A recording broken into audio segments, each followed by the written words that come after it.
இப்போ வந்திருக்க current government வந்து சட்டசபையில நிறைய வந்து அறிவிப்புகளை வெளியிட்டுட்டே இருக்காங்க. ஸோ மக்களுக்கான சர்ப்ரைசஸும் நிறைய கொடுத்துட்டே இருக்காங்க. அதை பத்தி தான் இன்னைக்கு நம்ம ஃபுல்லா பேச போறோம். Hi, this is Sudhasni from Sudhasni talks. சட்டசபையில வந்து மகளிர் அந்த பயணத்தை பத்தி சொல்லியிருக்காங்க.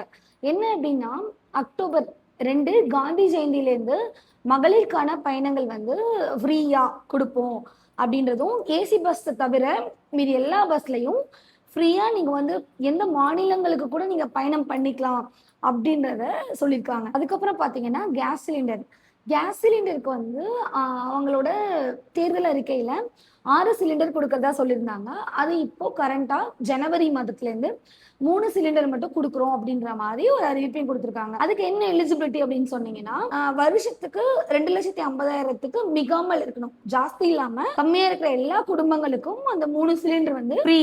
அதுக்கு எப்படி வரும்னா, அக்கௌண்ட்டுக்கு வந்து மானியமா வந்துரும் அப்படின்ற மாதிரி சொல்லியிருக்காங்க. அதுவும் வந்து ஒரு வரவேற்கத்தக்க திட்டமா தான் இருக்கு. அதுக்கப்புறம் வந்து கீர்த்தனா அவர்கள் பேசியிருக்காங்க. மாண்புமிகு அமைச்சர் கீர்த்தனா அவர்கள் என்ன பேசியிருக்காங்க அப்படின்னு சொன்னா, இந்த பரந்தூர் திட்டம் வந்து கைவிடப்பட்டுருச்சு. அதுக்கு அதாவது புதுசா ஏதாவது திட்டம் கொண்டு வந்து அது மூலயமா மக்களுக்கு பயனுள்ளதா செயல்படுத்தப்படும் அப்படின்றதையும் வந்து சட்டசபையில பேசியிருந்தாங்க. அதுக்கப்புறம் அமைச்சர் ராஜ்மோகன் அவர்கள் பேசியிருக்காங்க. என்ன அப்படின்னு சொன்னா, இனிமே வந்து பள்ளிகள்ல கண்டிப்பா வந்து பிடி பீரியட் இருக்கணும், மஸ்ட். ஒரு நாள் வந்து பேக் இல்லாம ஸ்கூல் இருக்கணும், பிடி பீரியட் கண்டிப்பா இருக்கணும். இப்ப இருக்க காலகட்டத்துல பசங்களுக்கு ரொம்ப ஸ்ட்ரெஸ் ஆகும், மொபைலுக்கு அடிக்ட் ஆகும், அந்த மாதிரி நிறைய விஷயங்கள்ல இருக்காங்க. கல்வியில மட்டும் கவனம் செலுத்துறது மட்டும் இல்லாம விளையாட்டுத் துறையிலையும் கண்டிப்பா வந்து இருக்கணும். இப்ப இன்னொரு எக்ஸாம்பிள் சொல்லியிருந்தாரு.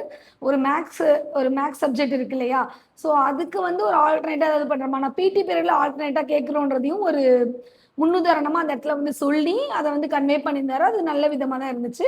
ஸோ அதுக்கப்புறம் பார்த்தீங்கன்னா, சத்துணவுல வந்து புரதத்தை சேர்க்கிறோம் அப்படின்ற மாதிரி நிறைய பேர் வந்து இப்போ சத்துணவு, மதிய உணவு திட்டம் அப்படின்னு சொல்லிட்டு நம்ம தலைவர்கள் எல்லாமே நம்ம தமிழ்நாடு வந்து ஒரு உணவோட அமைந்த கல்வி வந்து இருக்கு அப்படின்றதையும், ஸோ அது எந்த அளவுக்கு தமிழ்நாட்டில் அது சக்சஸ்ஃபுல்லா கொண்டு போறாங்கன்றதையும் பத்தி பேசிட்டு, அதுக்கப்புறமா ஃபுட்ல வந்து புரதம் சேர்க்கப்படும், குழந்தைங்களுக்கு தேவையான புரதமும் அதுல சேர்க்கப்படும் அப்படின்றதையும் சொல்லியிருந்தாங்க. இதுல கொடுக்கப்பட்ட எல்லா திட்டங்களுமே மக்களுக்கு ரொம்ப யூஸ்ஃபுல்லா இருக்கும்ன்றதை நம்புவோம். ஸோ இந்த வீடியோ கண்டிப்பா உங்களுக்கு யூஸ்ஃபுல்லா இருக்கும்னு நினைக்கிறேன். யூஸ்ஃபுல்லா இருந்தால் லைக் பண்ணுங்க, ஷேர் பண்ணுங்க, கமெண்ட் பண்ணுங்க, சப்ஸ்கிரைப் பண்ணிக்கோங்க. சப்ஸ்கிரைப் பண்ணாதான் நம்ம டெய்லி போடுற அப்டேட்ஸ் எல்லாமே நீங்க ரீச் பண்ண முடியும். தேங்க்யூ.